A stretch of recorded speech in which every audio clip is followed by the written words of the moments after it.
Hello friend, welcome back to my channel. दोस्तों, आज हम देखने वाले हैं क्लास 12 केमिस्ट्री का चैप्टर 1, ठीक है, सॉलिड स्टेट का सब्जेक्टिव क्वेश्चन। ठीक है, पहले हम देखेंगे very short answer type question, उसके बाद इसी वीडियो में देखेंगे शॉर्ट आंसर टाइप क्वेश्चन। ठीक है, ये सभी क्वेश्चन, ठीक है, बहुत ही मोस्ट इंपोर्टेंट है, स्किप मत कीजिएगा, वीडियो को पूरा फुल वॉच कीजिएगा। ठीक है, चलिए हम स्टार्ट करते हैं very short answer type question. ठीक है, पहला क्वेश्चन देखिए, which defect lowers the density of a solid. ठीक है, तो इसका आंसर क्या होगा? Schottky effect. ठीक है, देखिए शॉर्टकट इफेक्ट में क्या होता है, आपका जो कैटायन होता है, ठीक है, कैटायन वो अपने जगह से मिसिंग हो जाता है। ठीक है, यानी कि वैकेंट हो जाता है। ठीक है, इसीलिए क्या होता है, इस प्रकार के डिफेक्ट में, ठीक है, जो डेंसिटी होता है सॉलिड का वो कम हो जाता है। ठीक है, उसके बाद देखिए सेकेंड क्वेश्चन। ठीक है, नेम ऑफ एन एलिमेंट, ठीक है, which silicon may be doped to give a p type semiconductor. ठीक है, तो इसका आंसर क्या होगा? बोरॉन या तो एल्यूमिनियम। ठीक ना। उसके बाद थर्ड क्वेश्चन देखिए, ठीक है, which point defect in crystal does not alter the density of a solid. ठीक है, तो इसका आंसर क्या होगा? Frenkel defect. ठीक है, याद कीजिएगा फ्रैंकल डिफेक्ट है ना। देखिए मेनली फ्रैंकल डिफेक्ट में क्या होता है, आपका जो कैटायन होता है प्लस, ठीक है, वो अपने जगह से मिसिंग होके वैकेंट होके, ठीक है, इंटरस्टेशियल पॉइंट पे आ जाता है। ठीक है, इसलिए डेंसिटी में कोई भी कमी बेसी नहीं आती। ठीक है, उसके बाद देखिए चौथा क्वेश्चन। ठीक है, which point defect in a crystal increases the density of a solid. ठीक है, तो इसका आंसर क्या आ जाएगा? Interstitial defect. ठीक है, उसके बाद देखिए नेक्स्ट क्वेश्चन। ठीक है, name of a solid in which both Frenkel and Schottky defect occur. ठीक है, इसका आंसर क्या होगा? AgBr। ठीक है, सिल्वर ब्रोमाइड है ना। अब नेक्स्ट क्वेश्चन देखिएगा, what is the number of tetrahedral voids, ठीक है, in an unit cell of a cubic closed packing structure. ठीक है, तो इसका आंसर क्या होगा?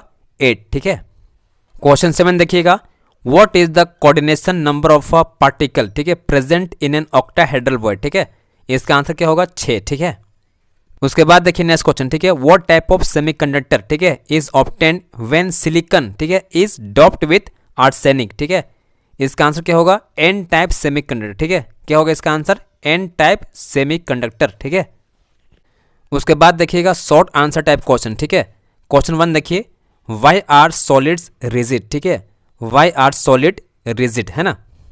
इसका आंसर देखिए, in solid there are strong inter atomic, intermolecular और इंटर आयोनिक फोर्स, ठीक है, of attraction between constituent particles, मतलब एटम, मॉलिक्यूल्स और आयन। ठीक है, इसी में आगे लिखिएगा, the constituent particles are not free to move but can only oscillate about their mean position. ठीक है, therefore solids are rigid होते हैं। ठीक है ना।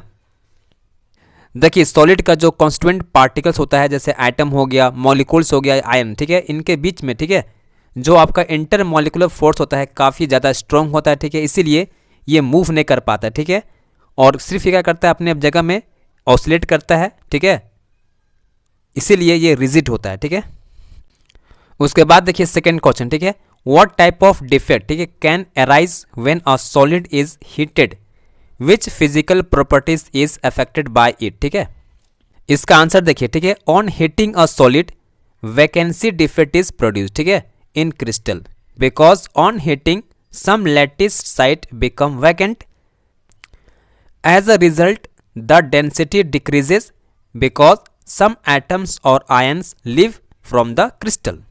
तो फर्स्ट देखिएगा पहले क्रिस्टलाइन सॉलिड। ठीक है, इसमें होता क्या है, the substance whose constituent particles अर्थात एटम्स, आयन्स और मॉलिक्यूल्स, ठीक है, are arranged in definite geometric pattern, ठीक है, in 3D space are called crystalline solid. ठीक है, अब इसमें आगे देखिए एमोर्फस सॉलिड। ठीक है, इसमें होता क्या है, द क्रिस्टलाइन पार्टिकल्स, ठीक है, are not arranged in any regular arrangement, ठीक है, आर कॉल्ड एमोर्फस सॉलिड। ठीक है, इसका एग्जांपल क्या होगा? Rubber and quartz. ठीक है, देखिए next question, define covalent solids और नेटवर्क सॉलिड। ठीक है, what are its characteristic, give example. ठीक है, इसका आंसर देखिए, ठीक है, covalent solids are the solid whose constituent particle, ठीक है, आर एटम्स ऑफ सम और different elements connected by covalent bond. ठीक है, कैरेक्टरिस्टिक देखिए इसका, वेरी हार्ड एंड ब्रिटल होते हैं। Second, these are malleable and ductile. इसका थर्ड पॉइंट लिखिएगा very high melting point. Fourth point लिखिएगा पुअर कंडक्टर, ठीक है।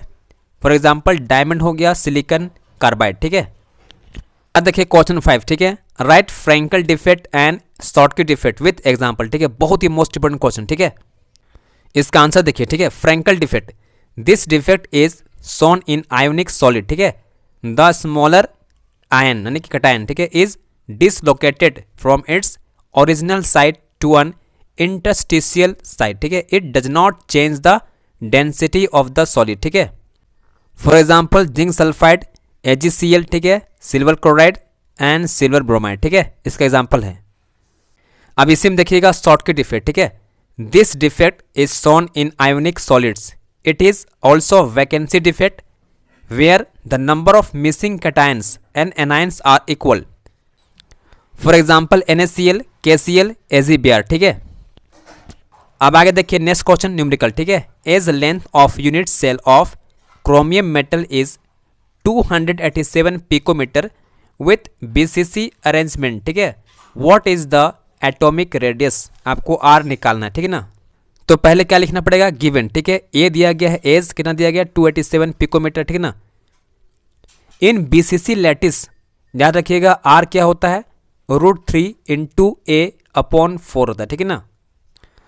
इसमें वैल्यू पुट कीजिएगा, √3 हो जाएगा इंटू ए में रखिएगा वैल्यू कितना 27, ठीक है, अपॉन 4 हो जाएगा, ठीक है। इसको डिवाइड कीजिएगा, कितना आएगा 71.75 आएगा, ठीक है।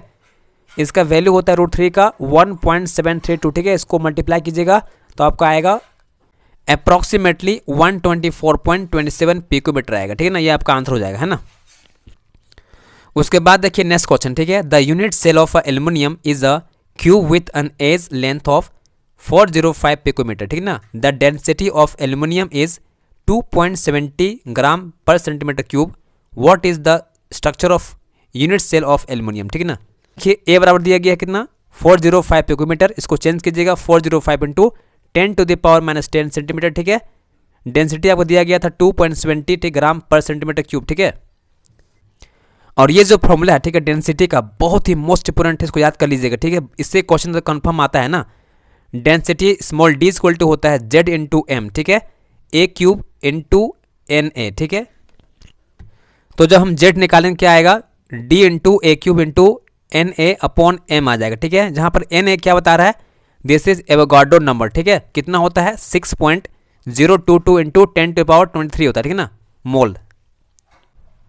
और यहाँ पर M क्या है आपका मोलर मास है, ठीक है। D का वैल्यू पुट करो कितना 2.70, ठीक है। इसका वैल्यू पुट कीजिएगा 405 × 10⁻⁻10, इसका क्यूब कर दीजिएगा, ठीक है। फिर Na का वैल्यू पुट कर देंगे यहाँ पर, ठीक है। M मेरे पास कितना आएगा 27, ठीक है, किसका एल्युमिनियम का, है ना। तो यहाँ पर लिखिएगा 2.70, ठीक है, इंटू इसको आप कर दीजिएगा स्टैंडर्ड फॉर्म में चेंज, ठीक है। तो इसका हो जाएगा 4.05 और इसके बदले में 2 जीरो यहाँ पर आएगा, ठीक है। तो आप यहाँ पर चेक कर सकते हो 2.70 इंटू, देखो इसको 4.05 को क्यूब मत कीजिए, ठीक है। क्या कीजिए, राउंड ऑफ करके सिर्फ 4 कीजिए, है ना। आपको ऐसे ही करना पड़ेगा एग्जाम, ठीक है, तो आपका सोल्व होगा, है ना। यहाँ पर आप चेक कर सकते हैं 3 2 6 हो जाएगा, ठीक है, इसका, है ना। इसका 30 हो जाएगा। और यहाँ पर आप चेक कर सकते हो 10⁻23, ठीक है। इसको ऐड कीजिए, कितना आएगा 29, ठीक है। तो यहाँ से पूरा गैप ही हो जाएगा, ठीक है। ये पूरा खत्म हो चुका है लगभग, ठीक है, खत्म हो चुका है। तो सिर्फ आपको बचेगा कितना, इसको राउंड ऑफ कीजिएगा तो इसको 3 आएगा, ठीक है, 3 आएगा। और ये आपका आएगा 64, ठीक है ना, 64 आ जाएगा। और ये इसको अब 6 क्लिक कीजिएगा, है ना, और 27 यहाँ, ठीक है ना। तो इसको सॉल्व कीजिएगा तो आपका आएगा लगभग 4 आएगा, ठीक है ना।